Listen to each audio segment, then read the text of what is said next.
Kita baca komen ni dulu Berat 103 kg.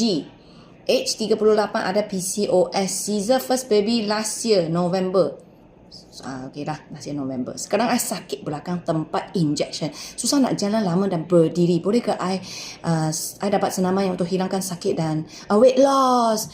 Sangat sesuai kawan-kawan. Okey, kalau korang nak beli video saya, korang boleh contact admin ini. Okey contact admin ini, dapatkan satu set video supaya you boleh dapat semua punya senaman kasih you lah. Selain daripada kita nak hilangkan ini sakit dia boleh hilangkan semua penat-penat, semua lemak-lemak. Itu weight loss semua akan jadi. Kenapa Watermi kata jadi? Sebab kita ada banyak jenis kawan-kawan yang ada problem berat badan tinggi punya, yang ada problem sakit pinggang punya. I sendiri pun banyak sakit pinggang. Saya Caesar 3 kali kawan-kawan. You boleh imagine tempat yang kita inject sini Itu bangun pagi setiap hari mau nangis punya. Itu rasa hanya orang yang kena baru tahu.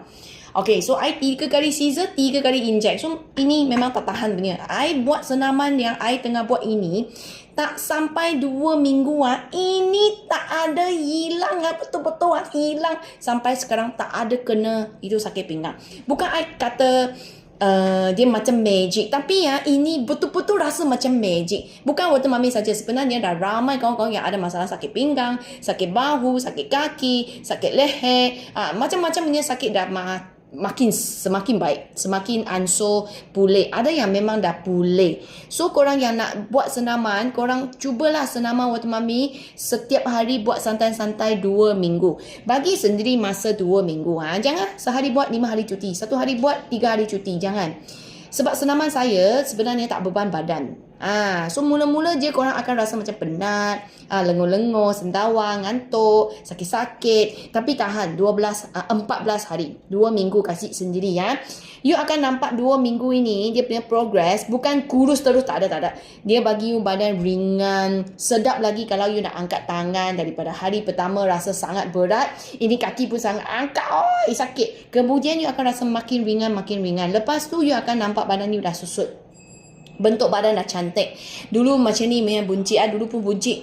Sekarang dah kempis, kemas, bongkok dah hilang, sakit dah hilang, bertenaga kawan-kawan. So kawan-kawan, kalau you ada problem yang weight loss, weight yang tinggi, itu berat badan yang tinggi, pinggang yang sakit, kaki yang sakit, bahu yang sakit, tolong korang boleh datang live saya yang setiap pagi jadual ini. Kalau tak sempat nak masuk live, belilah satu set video harga baru ni macam RM9.99. Bukan satu video 15 video.